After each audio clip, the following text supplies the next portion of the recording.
going, internet? So today's gonna be a fun day. I'm gonna be taking out some of my new Sony gear, messing around with it, doing some flash work outside, trying to overpower the sun, high-speed sync, playing around with some of the new video gear I got, some of the, the Atmos recorder, whatever. And for those of you that are curious, I went with the cinnamon raisin. Anyway, come with me.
Okay, so we've just arrived in downtown West Palm Beach. We're right next to the Intercoastal. It's a Wednesday, right around 11 o'clock, and it's about 90 degrees outside. It was super hot, but we had to do it on a day like this because in the afternoons it's been rainy. The good news is because it's around 11 o'clock on a Wednesday, there is nobody out here today. A lot of times you'll have a perfect location, but there'll be so many people in the background, it just messes up your shoot. Okay, so let me show you what it looks like when I look through the viewfinder. Basically, I want to get the background as dark as I can before I start using the flash. And right now, that settings effect is off. And so, as I turn it on, okay, now it shows me what the photo should look like. And I want to get my meter to where it's about one stop under. Now, if you don't want to rely on the camera's meter, you can always just take a test shot and look at the back of the camera and see if the sky or the background is as dark as you want it to be. However, again, I'm shooting with the A7iii and I'm not crazy about the images that are shown on the LCD on the back. I just don't like it. But anyway, here's what the shot looks like straight out of camera. This is what the raw file looks like with no processing. Now, this is what the file looks like with just a couple of Lightroom adjustments added to add in a little bit of color. Now that I'm happy with the background, meaning I've got the sky dark enough to where I need it to be, I'll add in a little bit of flash. This is what the first shot looks like. Clearly it's a little under, so I adjust my settings, I dial it up a little bit more. I'm not using a light meter or anything like that, I'm just doing what feels right. And this is what the next shot looks like after I made my adjustments. Now that I have my camera settings and my lighting settings dialed in, I'm good to go. The only thing is I'm not crazy about the bottom right hand portion of this photo. I don't like the model standing so close to that little shaded area right there because I set up the light on the opposite side of the sun. So I would prefer in a perfect world to have it on the same side as the sun so that I can kind of use some light motivation to show that, okay, the sun is lighting her and it doesn't look as obvious that it's flash. But like I said earlier, I didn't feel comfortable putting my light stand so close to the water with as windy as it was. So after I realized this, it's just a simple fix. I just asked the model to move over a little bit, and then after that we moved the light stand over a little bit. Because like I said, it's little subtle things like this that make a big difference. In the photo, you don't have to worry about it after the fact. It's always much better to tweak things while you're on location than to try to fix it in post. So now I'm going to take one more test shot just to make sure the distance between my model and my light hadn't changed much when I moved it over. Once I check that and I'm happy with the exposure, I'm good, it's go time. Keep in mind the photos I'm about to show you are straight out of camera. The only changes I made were the adjustments that I showed you earlier. No Photoshop, no skin softening, no nothing.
Now we're going to change locations and have her sitting down for a few shots. But before we do, I'm going to have the model take a couple of photos with the passport color checker.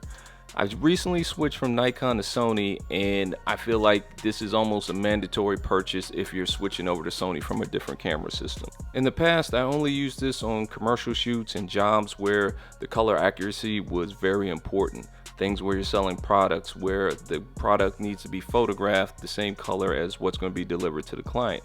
However, now that I'm shooting with the Sony A7iii, I use this on every job, and I'm going to keep doing so at least until I build up a large enough catalog of calibration shots. I also use the gray side to get my white balance, not only on location, but it's also good to have after the fact in case you were off a little bit. So next, we're going to do a couple of shots with the model sitting down, and before I ever sit down, I just want to kind of demonstrate to her what I'm thinking in my head. The main thing is I want to have her legs going in different directions, so it doesn't just look like one leg, you know, turn this way, turn that way, some basic stuff. You know, she's fantastic, she knows what she's doing, but I just kind of want to give her a little bit of direction. And here are the shots we got with this setup.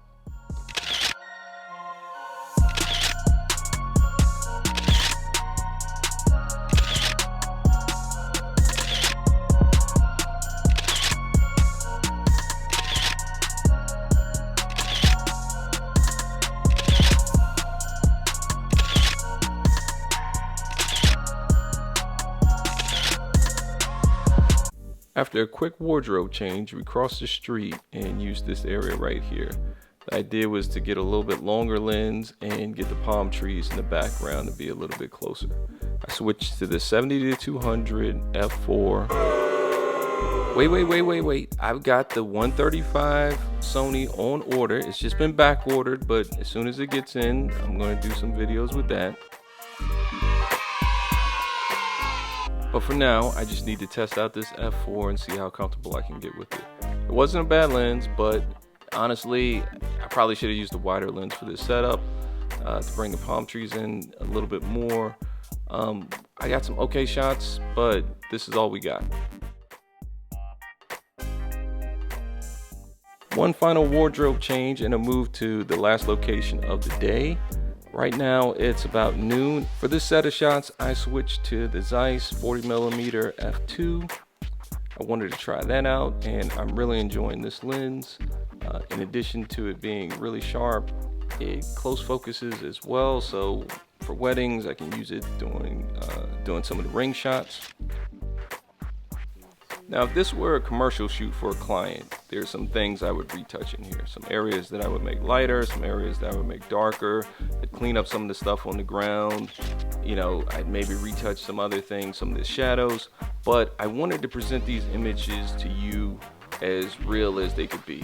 You know, there's so many photographers that spend an hour, 3 hours, 4 hours editing a photo and put it on Instagram or one of these YouTube videos, and then you go and try to do the same thing and your photo is nowhere close to that and you get discouraged. I want to show you what to expect out of the camera just with a few Lightroom adjustments so you don't get down on yourself. If you get out there and practice this, you will get better over time. The more and more you do it, the better you'll get. Heck, look at this video. This is my first behind the scenes video, and I know there's some things in there that aren't quite as polished as some of the other YouTubers, you know, some of the video transitions, some of the music, whatever, but this is my first time out, and I'm going to keep doing it, and it's going to get better as we go along. You know, leave a comment below. What could I have improved on in this video? What parts of this video did you like? What parts of the video didn't you like? You know, let me know, what are some of the things you'd like to see going forward? You know, would you like me to do a review of the ELB 1200? Are there some of my Sony items that you'd like to see a review of? Would you like to see more of these behind the scenes shoots with these models? Are you interested in a certain type of shoot or a certain genre? Let me know, and we'll do some fun stuff going forward.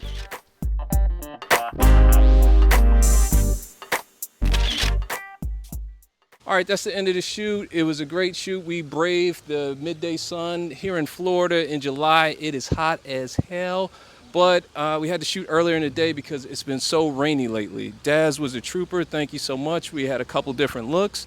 Tell everybody a little bit about yourself, your Instagram, all that social media stuff. Right. So hi guys, my name's Dasley.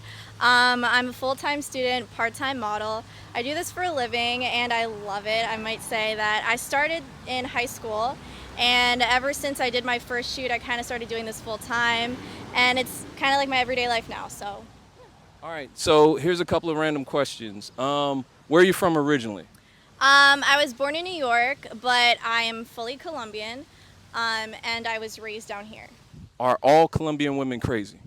No, that is a myth. I must say I am not crazy. My sister here, not crazy. We're both Colombian, but you know, the food is great. I have to say the food is great. My main assistant is Colombian, and she's always threatening me. She's always telling me she knows where I live if I don't pay her on time, blah, blah, blah, all this other stuff. But you know, I can't say anything about that. okay, we're keeping it clean for the camera, guys. Yes. All right. Favorite cereal? Ooh, Lucky Charms. Favorite charm in Lucky Charms? The unicorn. Favorite ice cream? You know, right now, it just depends on the season. Right now, it's strawberry. I really like strawberry in the summer. Favorite Netflix and chill movie? Or just Netflix? Stranger Things. Hello, new season's out. Go watch it. I might not edit that video in time. It might be out for 2 years by the time this video's up, but we'll see. Let me think. What else? If you could be an animal, what animal would you be? A rabbit. Why? I have a pet rabbit, and I love him. What's your rabbit's name? Marshmallow. He's a white little rabbit. Fair enough, fair enough. If you could have any superpower from any of the DC, Marvel, whatever universe, who would you be and what power would you have? I'm more of a DC girl, and I really like Batman. The new Batman stuff is so bad, though. Ben Affleck's horrible. He is. I can't even lie, but the Batman before him was great, I gotta say. Seriously, what happened with that? Like the Dark Knight, the Heath Ledger, all that stuff was great, and then it got awful. Yeah. I kind of base my liking of DC off of the old Batman and the series Gotham, which is based off of Batman's life, which I really love. Yeah, Gotham was good up until like the last 3 episodes or so. It ended bad, but like before that, it was good. Give me some questions to ask the model next time. Keep it clean. That's why you should have this stuff written down. What's your Instagram and where can people find you? So my Instagram is @DazMariah, Daz DazMariah, like Mariah Carey. All right, and like everybody says, like, subscribe, share, click the notification bell. But yes, all of that stuff. Somewhere here. Somewhere over there, there, whatever. Anyway, great shoot. Thank you again. Hope you learned something. This was fun. We'll see you next time. Hopefully someplace cooler. Take care. Bye. Bye.